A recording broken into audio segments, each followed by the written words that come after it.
ప్రార్థన చేసుకుందామండి. ప్రేమగల మా తండ్రి దేవా, మీ ప్రేమ చేత మమ్మల్ని కాపాడి మీ మాటలు వినడానికి నేర్చుకుంటకు మీరు ఇచ్చిన భాగ్యానికి వందనాలు చెల్లిస్తున్నాం తండ్రి. మీరు రాయించి ఇచ్చినటువంటి మహాజ్ఞాన గ్రంథము ఎంత నిజమైనదో, ఈ ప్రపంచమంతా నమ్మవలసినటువంటి పుస్తకమైనటువంటి బైబిల్ గ్రంథాన్ని తండ్రి లోకము తెలుసుకునే విధముగా తండ్రి మీరు రాయించారు. లోకంలో శాస్త్రాలు తెలిసినటువంటి శాస్త్రులకు, జ్ఞానులకు ఈ మహాజ్ఞానాన్ని ప్రకటించుటకే క్రైస్తవులుగా మమ్మల్ని మీరు నిలబెట్టినందుకు వందనాలు చెల్లిస్తున్నాం తండ్రి. మీరు రాయించినటువంటి కొన్ని నిజాలు మేము గ్రహించగలిగేటట్లు సహాయం చేయండి. యేసుక్రీస్తు పేరటి ప్రార్థనకు సమర్పిస్తున్నాం తండ్రి. ఆమేన్. ప్రియమైన దేవుని పిల్లరా, ఈరోజు ఒక మంచి విషయాన్ని అందరం కలిసి మనం పరిశీలిద్దాం. యేసు దేహము కుళ్ళిపోలేదు ఎందుకు? యేసుక్రీస్తు చనిపోయిన తర్వాత ఆయన దేహం సమాధిలో 3 దినాలు ఉండటం మనందరికీ తెలుసు. అయితే మేకులతో కొట్టి మరి శిలువ మీద 2 చేతులకు 2 కాళ్లకు మరి మేకులతో శిలువకు వేసి మరి చంపినప్పుడు ఇలాంటి రంధ్రం పడిపోయినటువంటి ఆ శరీరము ఒక ఐరన్ మరి మేకులతో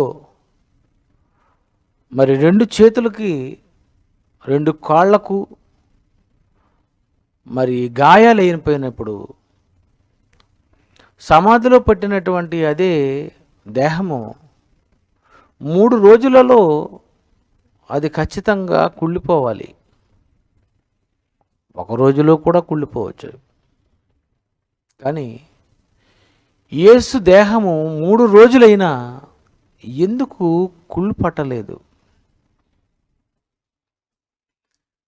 బైబిల్లో రాయబడినటువంటి ప్రతి విషయం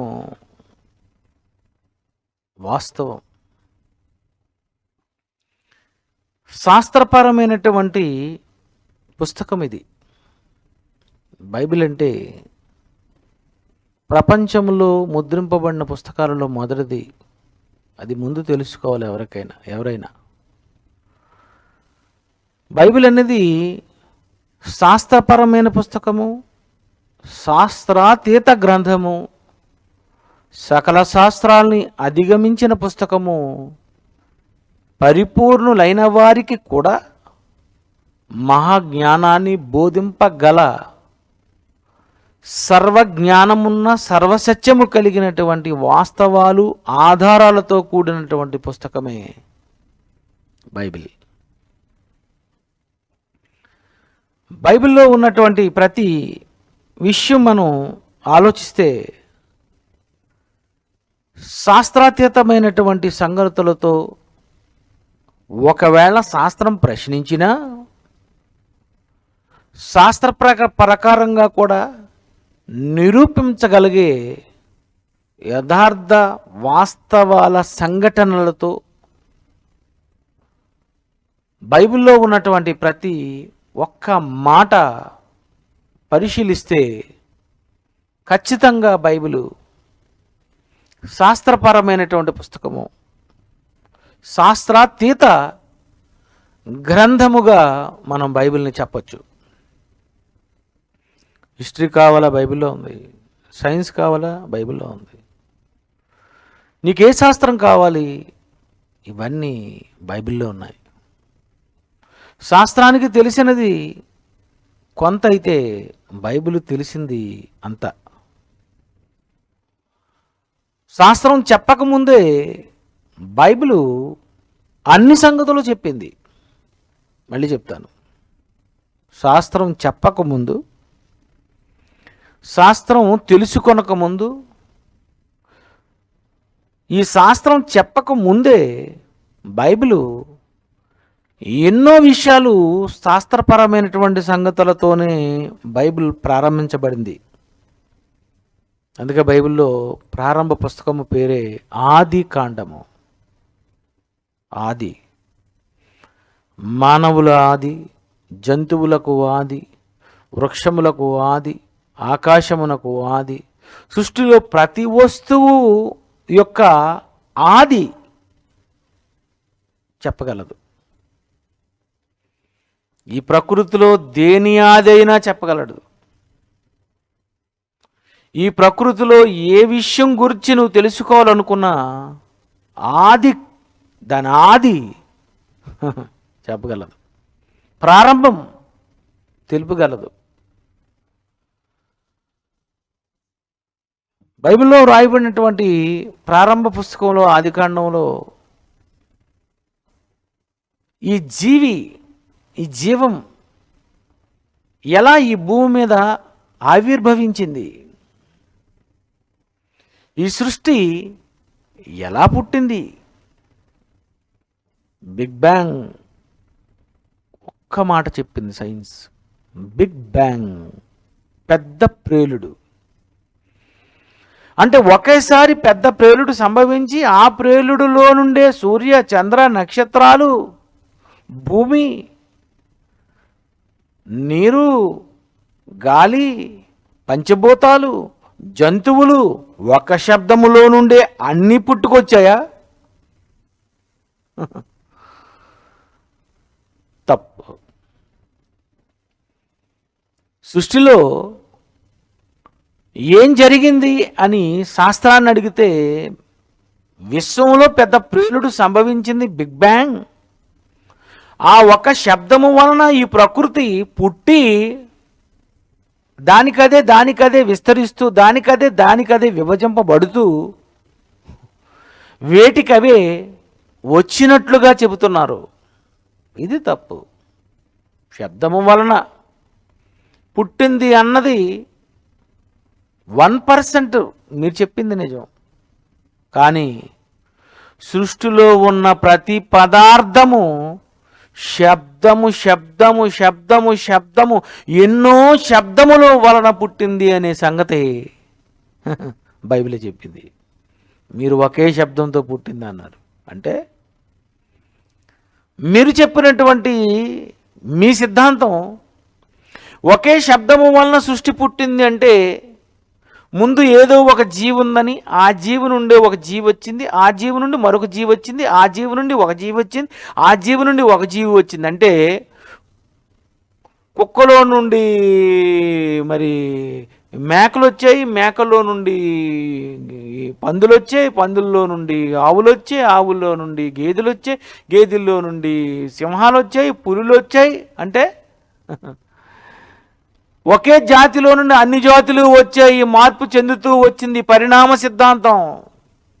ఇవన్నీ మీకు చూసారా తప్పుగా అనిపిస్తుంది. బైబిల్ అన్నది వాటి జాతి ప్రకారము, మీ గ్రంథాలలో లేవు, మీ బుక్స్లో లేవు. బైబిల్లో ఉంది ఇది. బైబిల్ ఏం చెప్పింది? ఆదికాండము 1వ అధ్యాయము 11వ వచనము జంతువులు, 24వ వచనము దేవుడు వాటి జాతి ప్రకారము జీవము గల వాటిని, అనగా వాటి జాతి ప్రకారము. తెలుగు ఎంత బాగుందండి, సంస్కృతంలో రాయబడలేదు ఇది. ఇదేదో అర్థం అవ్వలేని ఏదో భాషల్లో మంత్రాలు మాట్లాడుకునే అలాంటి పదాలతో రాయబడలేదు. క్లారిటీ, ఫుల్ తెలుగు, ఫుల్ క్వాలిటీలతో రాయబడింది ఇది. వాటి జాతి ప్రకారము ఏ ఏ జాతులు, పులులు పులు నుండే, సింహాలు సింహాల నుండే, ఏనుగులు ఏనుగుల నుండే, నక్కలు నక్కల నుండే, కుక్కలు కుక్కల నుండే, ఏ జాతికి ఆ జాతి, వాటి వాటి జాతి ప్రకారము ఒకే శబ్దములో నుండి అన్నీ వచ్చాయని నువ్వు చెప్పింది తప్పు. అలా అనుకుంటే ఏ జీవిలో నుండి ఆ జీవి కాదు, ఒక్కొక్క జీవిలోనే నుండి రకరకాల జీవులు రకరకాల జీవులు రకరకాల జీవులు. సైన్స్ ఇంత డెవలప్ అయింది కదా, ఎప్పుడైనా పులిలో నుండి కుక్క రావడం కానీ, కుక్కలో నుండి నక్క రావడం లేదు, నక్కలో నుండి ఏనుగు రావడం కానీ, ఏనుగులో నుండి సింహం రావడం కానీ ఇవన్నీ జరిగాయా? జరగలేదు. అవి మీరు చూపించలేరు. కానీ బైబిల్ చెబుతుంది వాటి వాటి జాతి ప్రకారం పరిశీలించి తెలుసుకోండి, ఇంతే. మానవ పరిణామ సిద్ధాంతం అని మీరు పేరు పెట్టారు. జీవశాస్త్రానికి ప్రారంభ గ్రంథం అంటూ ఉంటే అది బైబిల్.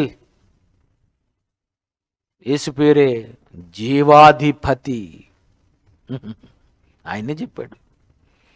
జీవాధిపతి కదండి, జీవం గురించి ఆయనకే తెలుసు. బైబిల్లో రాయబడింది. ప్రియులారా, ఏ జంతువుల్లో నుండి ఆ జంతువులే, ఏ జంతువు ఆ జంతువే. ఇంకా బైబిల్ ఎంత క్లారిటీ ఇచ్చిందంటే, మొదట కొరింథీయులకు రాసిన పత్రిక 15వ అధ్యాయంలో మృగమాంసము వేరు, పక్షి మాంసము వేరు, చేప మాంసము వేరు. 39వ వచనం చూడండి. మొదట కొరింథీయులకు రాసిన పత్రిక 15వ అధ్యాయం 39వ వచనము. మనుష్య మాంసము వేరు, మృగ మాంసము వేరు, పక్షి మాంసము వేరు, చేప మాంసము వేరు. ఈ క్లారిటీ ఎవరైనా ఇచ్చారా? 2000 సంవత్సరాల క్రితం చెప్పబడింది ఈ మాట. ముందు మాట నేటికి సుమారు 5-6 వేల సంవత్సరాల క్రితం చెప్పబడిన మాట అది.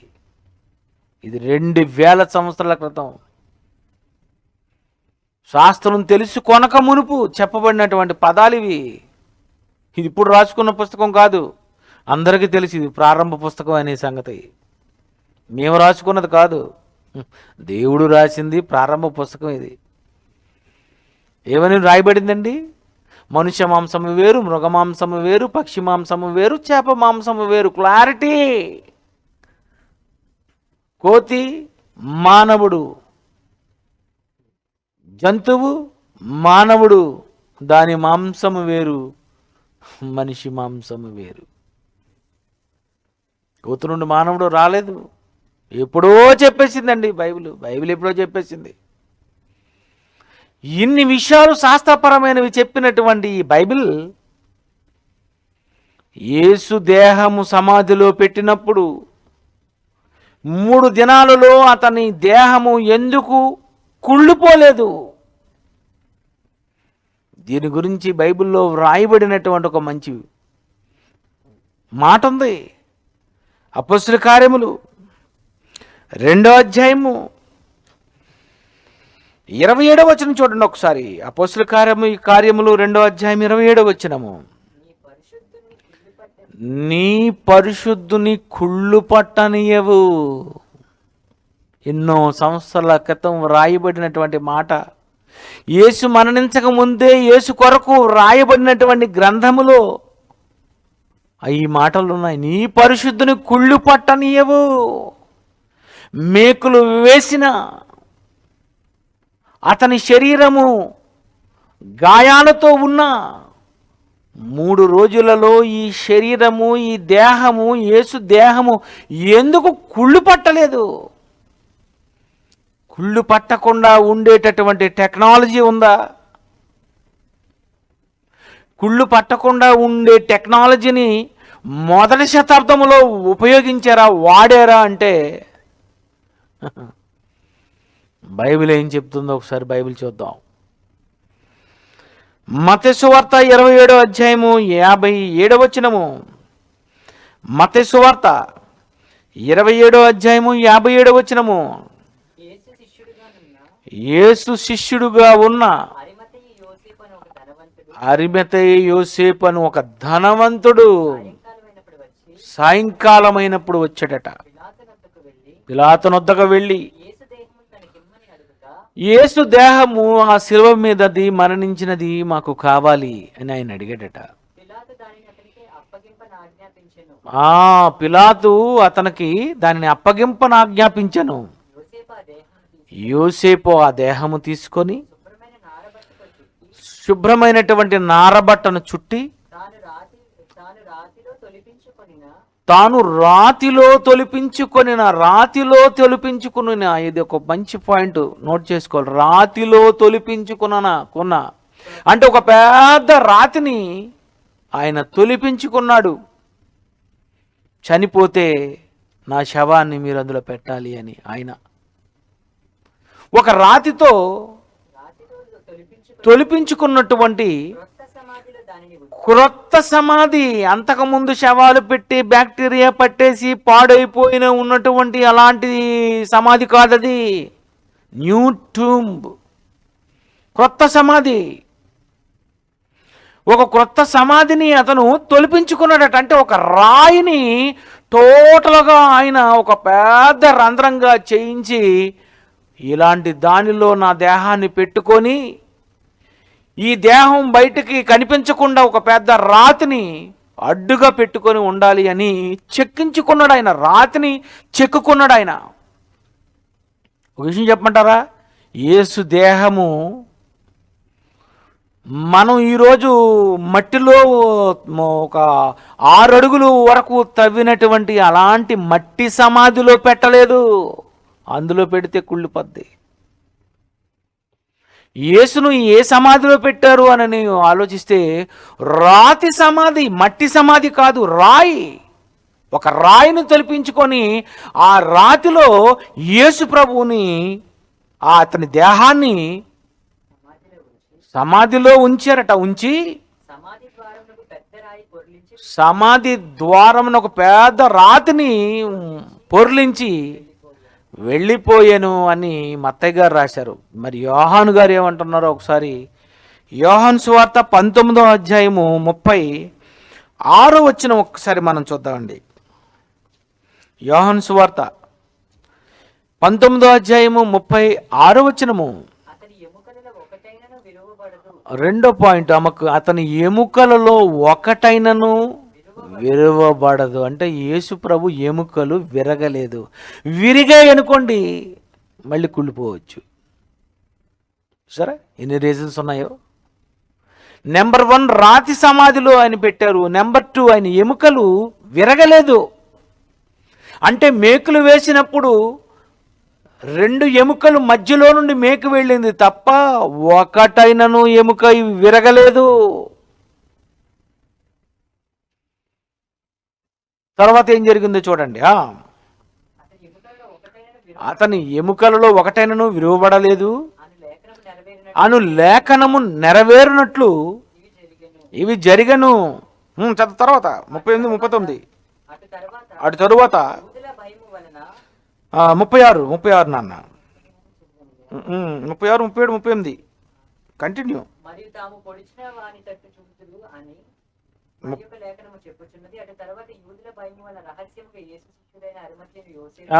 అరిమతయి యోసేపు అని అతను ఏం చేశాడంటే యేసు దేహమును తీసుకొని పోవుటకు పిలాతు దగ్గరికి వెళ్ళాడు కదండి అతను. పిలాతు వద్ద సెలవడిగాను. పిలాతు సెలవిచ్చాను కనుక అతడు వచ్చి యేసు దేహమును తీసుకొని వెళ్ళిపోయాడట. వెళ్ళిపోయి మొదటి రాత్రి వేళ నికోదేము ఒకసారి నైట్ టైం వచ్చాడు యేసు ప్రభు దగ్గర. యేసు ప్రభుని కలవాలని. ఒకడు కొత్తగా జన్మించాలంటే ఎలా జన్మించగలడు? మళ్ళీ తల్లి గర్భంలో జన్మించాలని ఒకసారి నైట్ వచ్చాడు, రాత్రి వేళ. అతను ఒకసారి వచ్చాడు. అతను వచ్చాడట. నికోదేము అనే ఆయన ఈయన ఏం చేశాడంటే బోళముతో కలిపిన అగరు 150 సేర్లు ఎత్తు తెచ్చాడట. అగరు, బోళముతో కలిపినటువంటి అగరు. అగరు అంటే అలోవేరా అని అర్థం. అలోవేరా.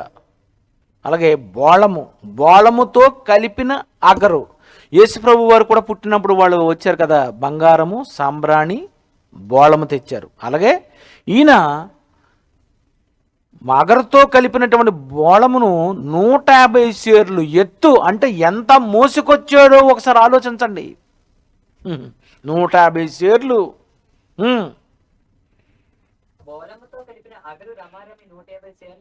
150 సేర్లు ఎత్తి తెచ్చాను. అంతటా వారు యేసు దేహమును ఎత్తుకొని వచ్చి యూదుల పాతిపెట్టు మర్యాద. యూదులు ఎలా పాతి పెడతారు? యూదులు ఏవేవేసి పాతి పెడతారు? వాళ్ళ మర్యాద ఏంటి చూసారండి? యూదులు పాతిపెట్టు మర్యాద.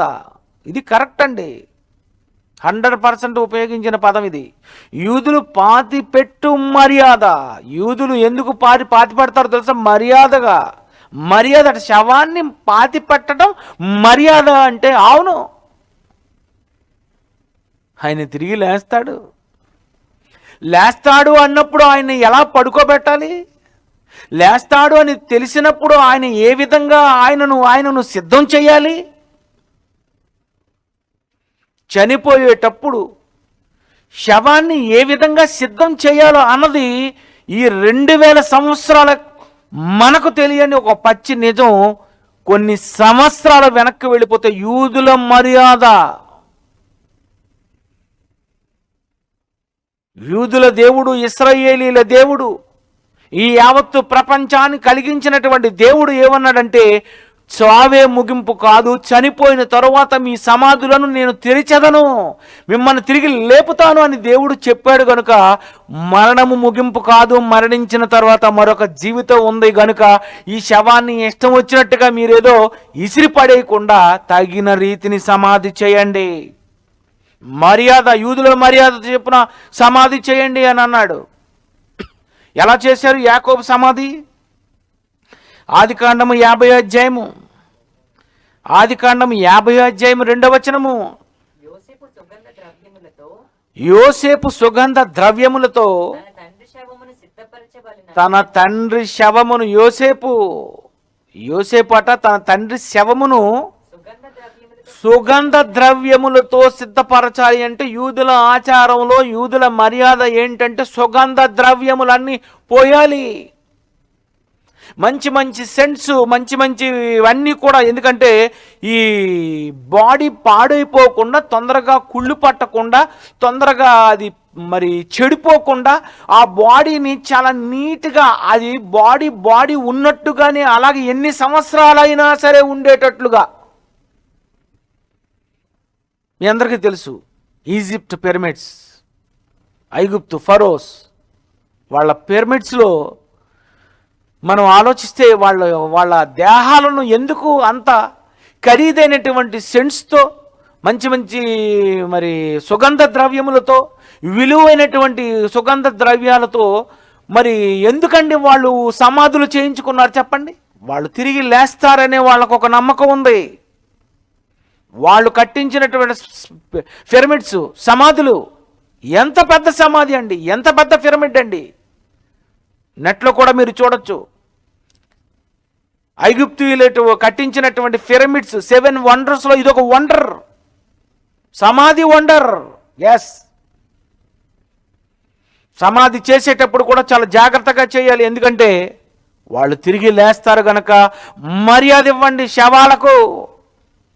శవాన్ని మర్యాద చొప్పున దాన్ని పాతి పెట్టాలి. నేను తిరిగి లేస్తానండి, నాకు నమ్మకం ఉంది. నన్ను ఇష్టం వచ్చినట్టుగా సమాధి చేయమని నేను చెప్పను. నన్ను చాలా చక్కగా సమాధి చేయండి, నేను తిరిగి మళ్ళీ లేస్తాను. పక్కా ప్లాన్తో చేయాలి. అది యూదులు చేశారు, యూదుల మర్యాద చెప్పున యూదులు చేశారు, యూదుల మర్యాద చెప్పున యేసుకు చేశారు. యేసును నమ్మినందుకు ఎవరు చనిపోయినా మర్యాద చెప్పున చేయాలి. ఇది బైబిల్ చెప్పింది. నా దేవుడు నన్ను లేపుతాడు అని అన్నాడు కనుక నా సమాధి కొన్ని సంవత్సరాలు ఉండిపోవాలి భూమి మీద. ఎందరో చెప్పుకోవాలి, ఇదిగో ఇలాగ పలానా జాన్సన్ విక్టర్ ఇగో ఇలాంటి పాటలు చేశాడు, ఇగో ఇలాంటి ప్రసంగాలు చేశాడు, ఇదిగో ఇలా సమాధి చేయబడ్డాడు, ఇగో ఇతని సమాధి నేటి వరకు మా మధ్య ఉన్నది అని చెప్పుకోవాలి. అలా చెప్పుకున్నది దావీదు గురించి అండి. దావీదు గురించి అపోస్తుల కార్యములు 2వ అధ్యాయంలో ఏమని చెప్పబడిందో ఒకసారి మీరు బైబిల్ తీస్తే మనకు అర్థమవుతుంది. అపోస్తుల కార్యములు 2వ అధ్యాయము 30వ వచనము. అపోస్తుల కార్యములు 2వ అధ్యాయం 30వ వచనము. 29 మూల పురుషుడకు దావీదును గురించి మీతో నేను ధారాళముగా మాట్లాడవచ్చును. అతడు చనిపోయి సమాధి చేయబడెను. అతని సమాధి నేటి వరకు మన మధ్య ఉన్నది. దావీదు చనిపోయిన తరువాత యేసుకి దావీదుకి సుమారు 1000 సంవత్సరములు, 100 కాదు 1000 సంవత్సరములు సుమారు. యేసు చనిపోయిన తరువాత పేతురు గారు ప్రసంగం చేస్తూ దావీదు సమాధి నేటి వరకు మన మధ్య ఉంది. 1000 సంవత్సరములు దావీదు సమాధిని ఎందుకు వాళ్ళు భద్రపరిచారు? నేటి వరకు మన మధ్య సెంటర్లో పెట్టండి ఈ సమాధిని. ఎందుకంటే యావత్తు ప్రపంచం చూసినప్పుడు మనిషికి మరణమే ముగింపు కాదు, తిరిగి లేస్తాడు. ఈ మాట చెప్పి చనిపోయాడు. అందుకనేనండి సమాధుల మధ్యలో ఉండాలి. విశాఖపట్నంలో చూడండి సమాధులు మధ్యలో ఉంటాయి. కొన్ని సమాధులు జగదాంబ సెంటర్ దగ్గర ఉంటాయి. సమాధులు లేస్తారు కనుక వాళ్ళు మధ్యనే ఉండాలి. మరి తప్పదు, వాళ్ళు లేస్తారు, తిరిగి లేస్తారు. ఎక్కడో శ్మశానం ఎక్కడో ఒక దగ్గర కాదండి, సిటీ సెంటర్స్లో కట్టేస్తూ ఉంటారు. ఎందుకంటే లేవాలి కదా, లేవాలి. బైబిల్ కూడా అన్నది తగిన రీతిని సమాధి చేయబడాలి. తగిన రీతిని సమాధి చేయబడకపోతే వాని గతి కంటే పడిపోయిన పిండము యొక్క గతి మేలని నేను అనుకొనిచున్నాను. పిండం పడిపోయింది, అదే మేలు. శుభ్రంగా ఏదో దాన్ని తీసుకెళ్ళిపోయారు, ఎందులోనో పంపిస్తారు, పారేశారు, అయిపోయింది. కానీ ఒక మనిషి మరణిస్తే, క్రైస్తవుడు చనిపోతే ఎలాగా అతనిని సమాధి చెయ్యాలి అంటే యావత్తు ప్రపంచము గుర్తుండిపోయేలా కొన్ని సంవత్సరాలు చెప్పుకునే విధముగా సమాధులు చేయవలసి ఉంది. ప్రియులారా, మరి మృతులు పాతి పెట్టుకొని నిమ్మని యేసుప్రభు అన్నాడు. ఎందుకన్నాడు? మీ నాన్న ఎలాగా నరకని పోయాడు, నా దగ్గర రాకుండా ఈ పనికి రాకుండా మళ్ళీ అడిపోతానంటావేటి? అయితే వెళ్ళిపో. దేవుని పని చేయలేనప్పుడు, దేవునికి వెన్నుపోటు పొడిచినప్పుడు, దేవుని దగ్గర మోసం చేసినప్పుడు అననీయ సప్పారాల్లాగా ఎవ్వరు లేకుండా సమాధి చేసేయాల. ఇది బైబిల్ చెప్పింది. దేవుని కొరకు పనికి రానప్పుడు అలాంటి వారిని అననీయ సప్పారాల్లాగా సైలెంట్గా సమాధి చేసి వచ్చేయాలి. లేదు, ఒకవేళ నువ్వు దేవుని కోసమే పనికొచ్చేవాడవైతే యూదుల మర్యాద చెప్పున చేయాలి. యేసు ప్రభువుని ఎలా సమాధి చేశారట? యూదుల మర్యాద చెప్పున చేశారట సమాధి. ఏమని? యూదులు పాతిపెట్టు మర్యాద చొప్పున ఆ సుగంధ ద్రవ్యములు యేసు దేహమునకు పూశారు. మొత్తం సుగంధ ద్రవ్యాలన్నీ పూసేశారట. ఈ చేతులకు, కాళ్లకు, మోకానికి, మొత్తం బాడీ అంతా ఎక్కడెక్కడైతే గాయాలైపోయిందో చేతులలోను, కాళ్ళలోను, ఈ మేకులు వేసిన శీలల్లోనూ టోటల్గా బాడీ అంతా రాసి నారబట్టతో చుట్టారట. నారబట్టతో, అది కొత్తది నారబట్ట. ఎక్కడో పాత చీర తీసుకొచ్చి కప్పేలేదు, పాడిపోయి బ్యాక్టీరియా ఉన్నదాన్ని కప్పలేదు. యేసు ప్రభు దేహాన్ని వాళ్ళు చేసినప్పుడు కూడా చాలా జాగ్రత్తగా, ఎక్కడిది బ్యాక్టీరియా? ఆ నారబట్టలో బ్యాక్టీరియా లేదు, మరి వేసినటువంటి సుగంధ ద్రవ్యాలలో బ్యాక్టీరియా లేదు. ఆయన తెచ్చినటువంటి అగరు బోళముతో కూడినటువంటి 150 సేర్లు యేసు దేహాన్ని సమాధిలో పెట్టి, రాతితో తొలిచినటువంటి సమాధిలో పెట్టి, అందులో 150 సేర్లు మొత్తం ఈ దేహం మీద పూర్తిగా నిండిపోయి మొత్తం అంతా ఉంది. 150 సేర్లు ఎత్తు. ఎంత తెచ్చాడో చూడండి. యేసును సమాధి చేసినప్పుడు ఆయన దేహానికి 150 సేర్లు బోళము అగరు పోసి ఆ లోపల సుగంధ ద్రవ్యాలతో అతనిని మొత్తం అంతా రాసి ఈ తెల్లని వస్త్రమైనటువంటి ఈ నారబట్టను చుట్టారట. ప్రియులారా, ఎంత పక్కా ప్లాన్గా, ఎంత జాగ్రత్తగా చేశారు. ఎందుకు 150 సేర్లు అగరు బోళము వేశారు? ఎందుకు సుగంధ ద్రవ్యాలు పూశారు? ఇదంతా యేసు దేహం మునిగిపోయేటంతటి మరి ఇంత ఈ 150 సేర్లు ఎందుకు అతని మీద పూశారు, వంపారు అని మనం ఆలోచిస్తే బాడీ ఫ్రీజ్ చేస్తున్నారు, బాడీని భద్రపరుస్తున్నారు.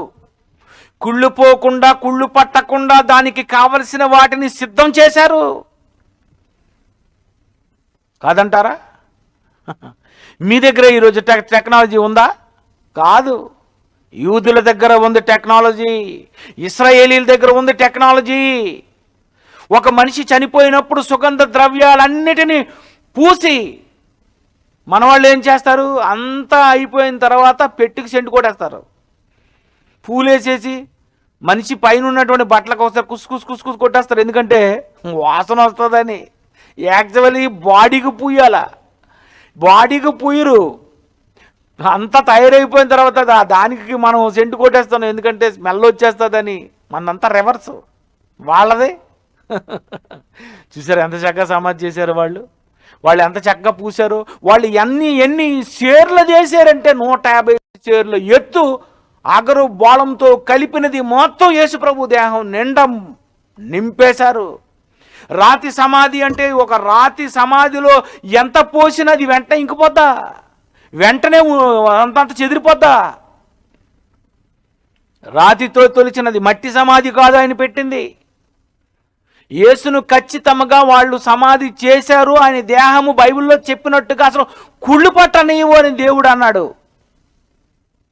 వాళ్ళు ఎంత చక్కగా అతన్ని సమాధి చేసి ఆయనకి ఎంత చక్కగా ఈ సుగంధ ద్రవ్యాలు మరి అన్నీ కూడా మొత్తం పూశారు అంటే, ప్రియులరా, బైబిల్లో చెప్పబడినటువంటి ఇవన్నీ ఎంత వాస్తవం ఒకసారి మీరు ఆలోచించాలి. కథలు కాదు ఇది, శాస్త్రాతీతమైనటువంటి పుస్తకం ఇది. ఈరోజు మీరు కొన్ని బాడీలను దాయాలనుకుంటే, కొన్ని మీరు స్టోరేజ్ చేయాలంటే, బ్యాక్టీరియా పట్టకుండా ఉండాలి అంటే కొన్ని ఫ్లూయిడ్స్ వేసి ఒక ఇలాంటి సీసాలలో కొంతమంది పుట్టినటువంటి పిల్లల్ని, కొంతమందిని మరి 7వ నెలలో పుట్టినటువంటి వాళ్ళని, 8వ నెలలో పుట్టేసిన వాళ్ళని, 5వ నెలలో పుట్టిన వాళ్ళని, 2వ నెలలో తీసేసినటువంటి పిల్లలను, వీళ్ళందరినీ చూడండి అప్పుడప్పుడు ఏం చేస్తారు, అలాంటి బాటిల్స్లో వేసి అలా ఉంచుతారు. ఎంతకాలం ఉంటాయి మ్యూజియంలో? కొన్ని సంవత్సరాలు దాచే టెక్నాలజీ నీ దగ్గర ఉంటే యేసు దేహము కుళ్ళిపోకుండా కాపాడుకునే టెక్నాలజీ ఇశ్రాయేలీల దగ్గర ఉంది. ప్రియులారా, కాపాడుతున్నారండి ఈరోజు. నా వెనక ఉన్నటువంటి ఆ ఫొటోస్ అవి చూడండి, ఆ ప్రక్కన అవి చూసారండి. అవన్నీ అలాగా బాడీస్ అన్నీ భద్రపరిచారు. అలాగే మరి ఆ పైన ఉన్నటువంటి ఆయన ఐన్స్టీన్, మీ అందరికీ తెలుసు, ఆయన చనిపోయినప్పుడు ఆయన మెదడును పట్టుకున్నాడు చూసారు ఒక ఆయన మెదడును జాగ్రత్తగా దాచాడట. కొన్ని సంవత్సరాలు దాచాడట. కొన్ని సంవత్సరాలు ఆ బాటిల్లో వేసాను, ఎన్నో సంవత్సరాలు దానిని అందరికి చూపిస్తూ వచ్చాడట. ఆ క్లిప్ వేస్తారు చూడండి. ఇదండి ఐన్స్టీన్ బ్రెయిన్, అది ఒరిజినల్ ఫోటో. ఆ ఫ్లూయిడ్స్తో ఎలా దాచారో చూడండి, పాడైపోకుండా. వీడియో ప్లే చేస్తారు చూడండి తెలుగులో.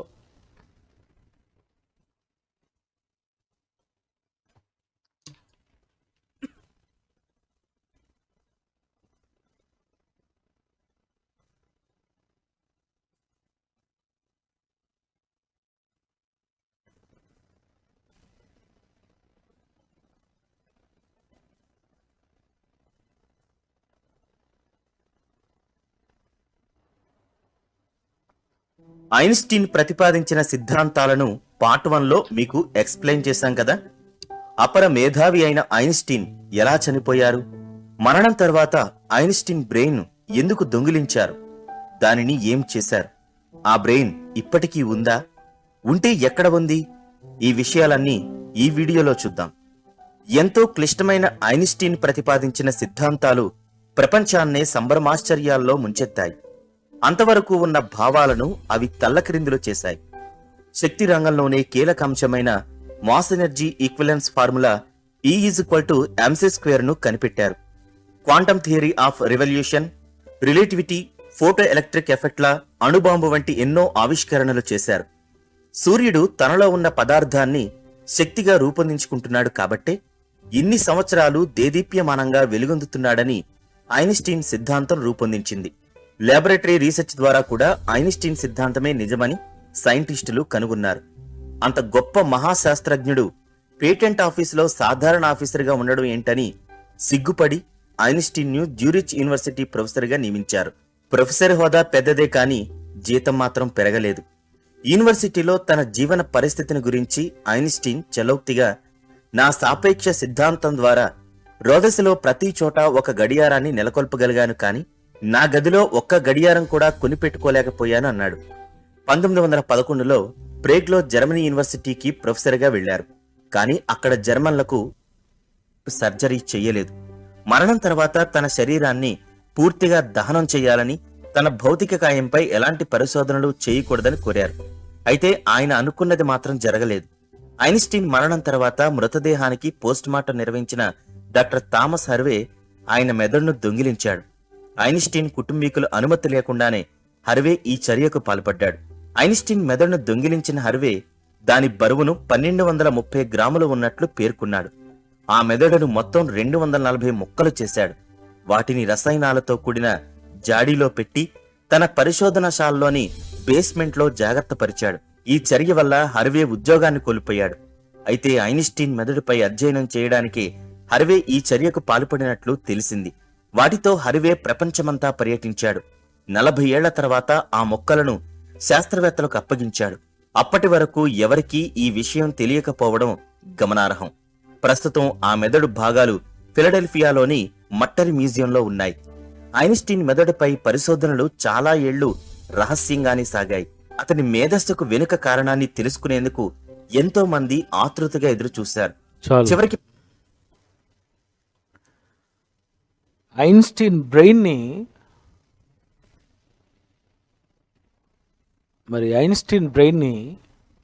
ఎందుకు ఆయన దాచాడు? అన్ని ముక్కలు చేసి ఆయన మెదడుని చాలా కాలం ఆయన ఎందుకు ఒక బాటిల్లో వేసి దాచి, ఇదిగో ఇది ఐన్స్టీన్ బ్రెయిన్, దీన్ని పరిశీలించండి, ఇంత జ్ఞానం ఇతనికి ఎక్కడిది, ఎలా ఇతను ఇలాంటి సూత్రాలన్నీ కనుగొన్నాడు అని ఆయన మెదడుని దాయలేదా? ఒక మానవుడే దాస్తున్నటప్పుడు, ఒక మనిషే ఒక మెదడును దాస్తే, ఒక మనిషే మానవ పార్ట్స్ని పాడైపోకుండా కొన్ని సంవత్సరాలు భద్రపరుస్తుంటే, ఈ టెక్నాలజీ నీకెక్కడి నుండి వచ్చింది? ప్రకృతి నుండి నీకు టెక్నాలజీ వస్తే ఈ ప్రకృతిని పుట్టించినది దేవుని వాక్యము మాట. అదే మాట అంటుంది, నీ పరిశుద్ధుని కుళ్ళు పట్టనేవు,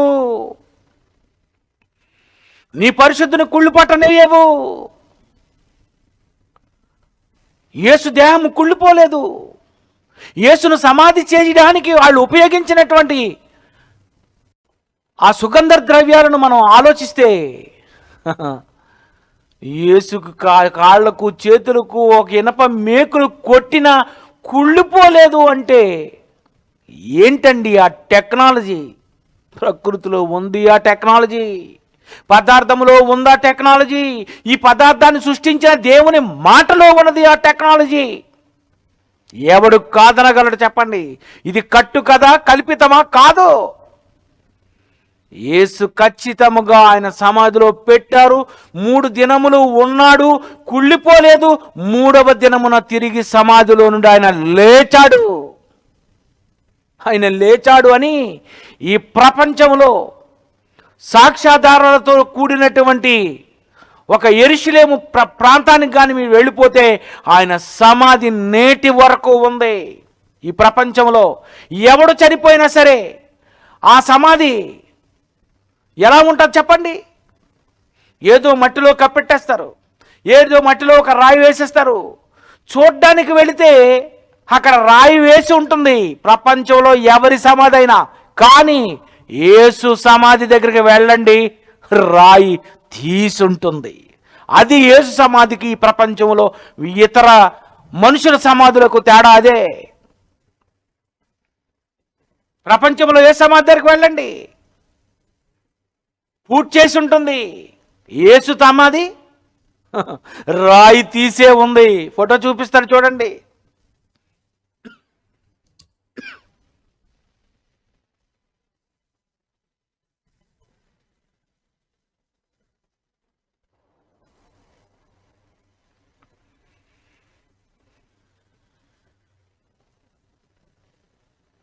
ఇదిగోండి, ఇది యేసు సమాధి అండి.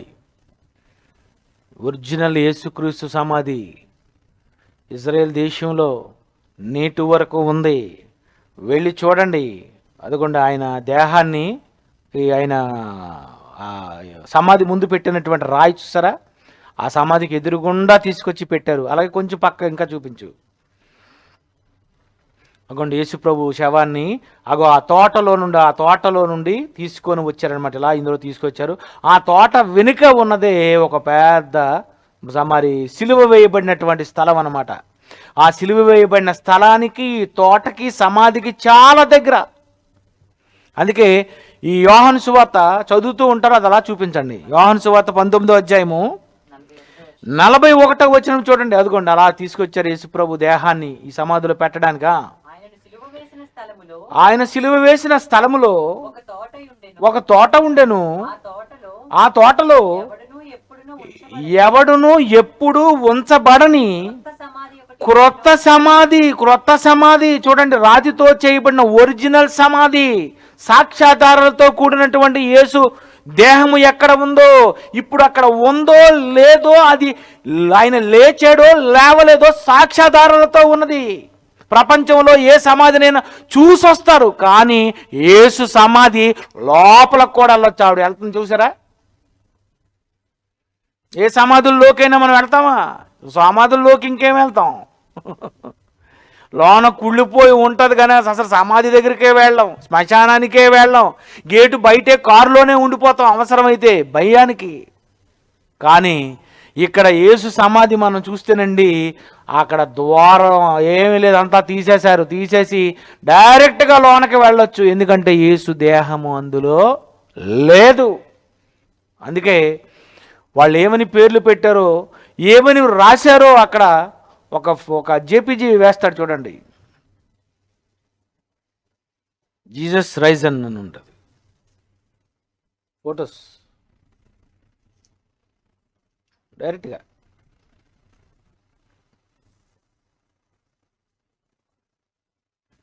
నేను ఒక బొమ్మ రాశాను. నేను చూసారా, ఒక ద్వారబంధం వేశాను అక్కడ. అగో, he's not here for he's Ryzen.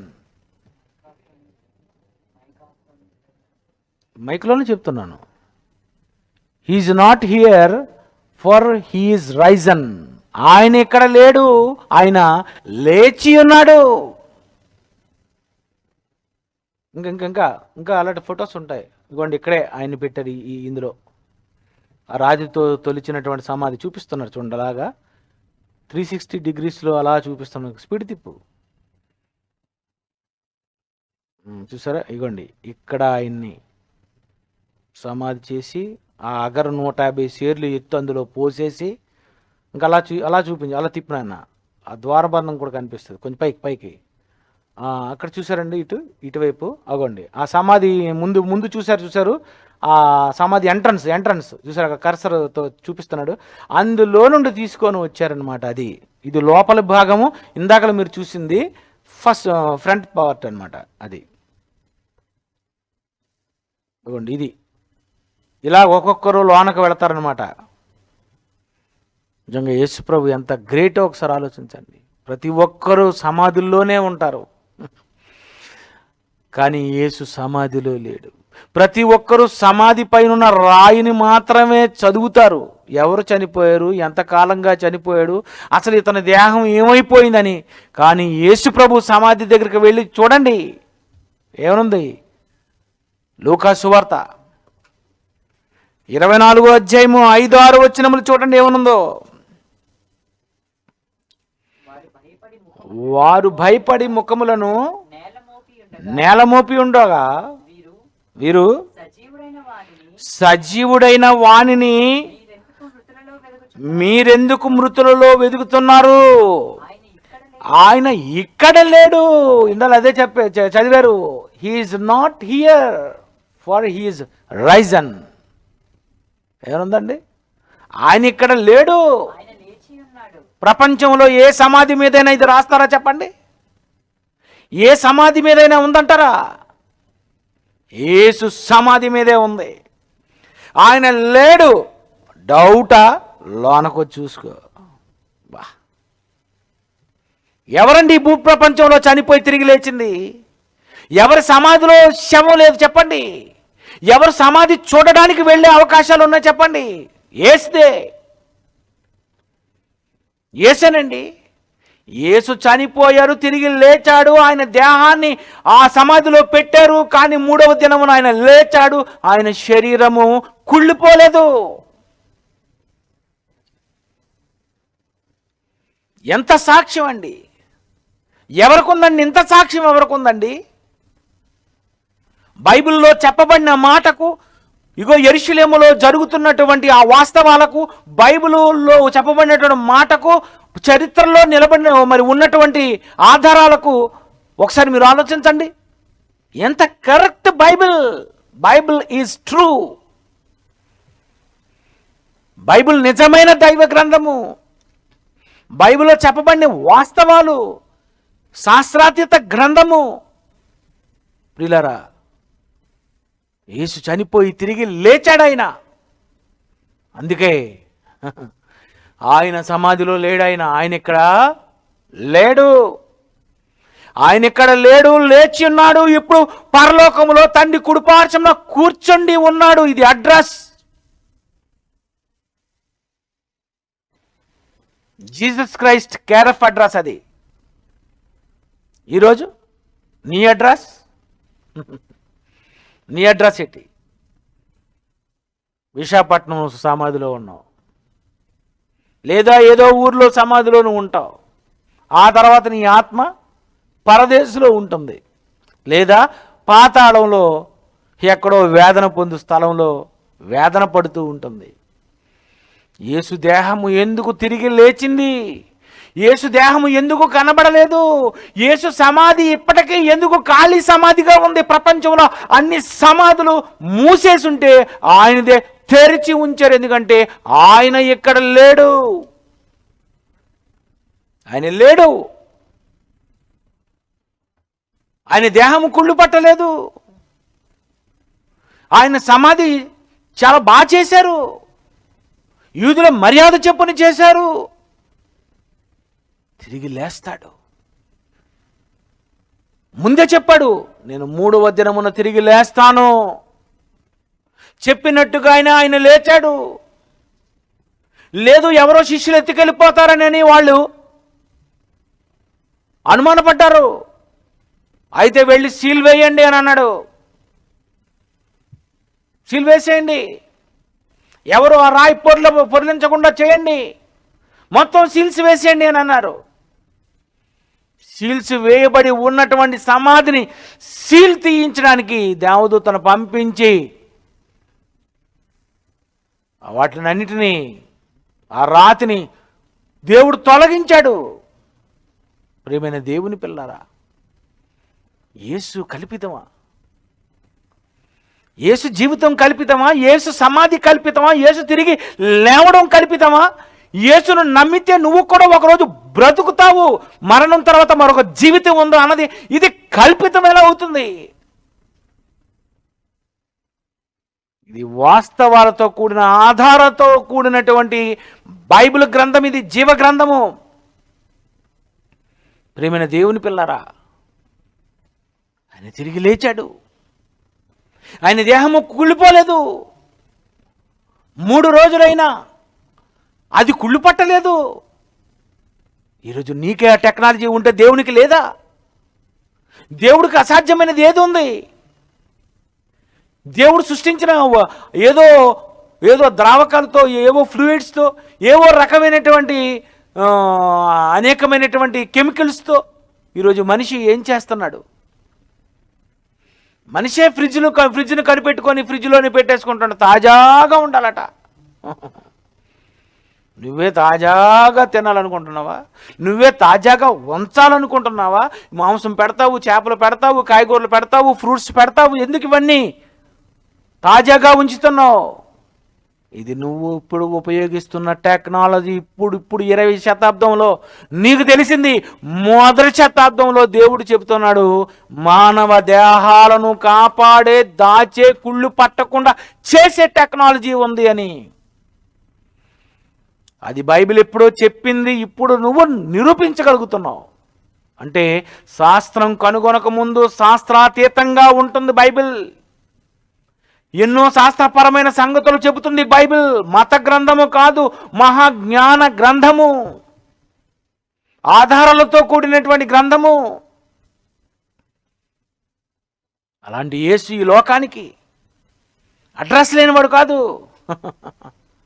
శక పురుషుడు అడ్రస్, ప్రపంచానికి అడ్రస్.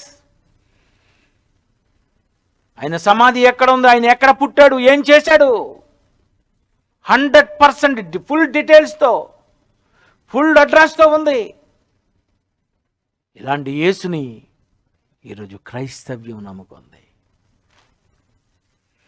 అలాంటి యేసుని ఈరోజు మనం స్వీకరిస్తున్నాం. మన యేసు సమాధిలో లేడు. లోపలికి వెళ్ళి కూడా రావచ్చు. అది యేసు సమాధిలో ప్రత్యేకం. రాతితో తొలిపించినటువంటి సమాధి అది. ఎన్నో సంవత్సరాలు దావీదు సమాధి 1000 సంవత్సరాలు ఉంటే యేసు సమాధి నేటికి 2000 సంవత్సరాలు, 2021 సంవత్సరం, సుమారు 2000 సంవత్సరాలు అనుకోండి. ఇన్ని సంవత్సరాలు ఆధారాలు కలిగినటువంటిది ఈ బైబిల్ గ్రంథమా? అవును. ఈ బైబిల్లో చెప్పబడినటువంటి ఈ వాస్తవాలన్నీ ఆ యేసు కొరకే అయినప్పుడు, ఆయన చనిపోయి తిరిగి లేస్తే, నువ్వు ఆయన్ని నమ్ముకుంటే, నువ్వు ఆయన తెలుసుకోగలిగితే, నువ్వు ఆయన్ను క్షమించమని అడిగితే, ఆయన నిన్ను క్షమించడా? మరణించిన ఆయన నిన్ను తిరిగి లేపడా? లేపుతాడు. ఆయన లేచి చూపించాడు, నీకు లేపుతాడు. లేదు, చావు తర్వాత మరే జీవితం లేదనుకున్నావా? తిందము, త్రాగుదము, మట్టిలో కలిసిపోదాము. నో. మట్టితోనే ముగింపు అనుకుంటే పొరపాటు. మట్టిని సృష్టించిన సృష్టికర్త ఉన్నాడు. ఆ సృష్టించిన సృష్టికర్తే సృష్టిని ఇచ్చి మనల్ని సృష్టించి భూమి మీద మనల్ని బ్రతికిస్తూ మన జీవితం ముగించిన తరువాత ఆత్మ వెళ్ళిపోతుంది. ఇవి కల్పితాలు కావివి, కట్టుకథలు కావివి, వాస్తవాలు. ప్రియమైన దేవుని పిల్లారా, బైబిల్ ఎంత మంచి పుస్తకం. యేసు నిజముగానే తిరిగి లేచాడు. నిజముగానే ఆయన సమాధిలో లేడు. నిజముగానే ఆయన వస్తాడు.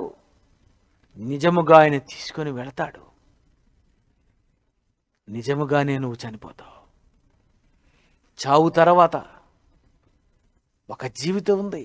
చావు తర్వాత మరొక లోకం ఉంది. చావు తర్వాత ఆ యేసు నిన్ను బ్రతికించడానికే బ్రతికి చూపించాడు. మరో బ్రతుకు కావాలి అని అనుకుంటే నీ బ్రతుకును ఎవరికి ఇవ్వాలో, ఎందుకు ఉపయోగించాలో, దేని కొరకు నువ్వు ఉపయోగించుకోవాలో, ఎవరిని నమ్ముకోవాలో, ఎవరిని నమ్మితే మరణం తర్వాత మరో జీవితం పొందగలవో, ఇవన్నీ ఆలోచించే మంచి నిర్ణయం తీసుకో. కళ్ళు మూసుకోండి. ప్రేమగల మా తండ్రి దేవా, మీ కుమారుడైనటువంటి యేసు దేహము కొరకు మేము ఆలోచించాం, ఎంక్వైరీ చేశాం, పరిశీలించి పరిశోధించాం. నిజముగా ఆయన దేవుని కుమారుడు, నిజముగా ఆయన ఆ సమాధిలో లేరు, నిజముగా ఆయన లేచి ఉన్నారు, నిజముగా ఆయన దేహము కుళ్ళి పట్టలేదు. ఇవన్నీ వాస్తవం. ఇంత మంచి ఆధారాలు కలిగినటువంటి గ్రంథము మీరు మాకిచ్చి నేర్పిస్తున్నందుకు మీకు వందనాలు చెల్లిస్తూ, మేము కూడా ఒకరోజు ఆ సమాధుల్లో నుండి తిరిగి లేవడానికి మా దేహములను మర్యాద చెప్పున సమాధి చేసి మీ కుమారుని యేసు రాకడలో మిమ్మల్ని లేవగలిగేటట్లు, మా సమాధి వలనైనా మీ సమాధి వలన, మీ కుమారుడైన యేసు సమాధి వలనైనా ఈ లోకము కొన్ని వాస్తవాలు గ్రహించుకొనగేటట్లు సహాయం చేయమని యేసుక్రీస్తు పేరట ఈ ప్రార్థనకు సమర్పిస్తున్నాం తండ్రి. ఆమేన్.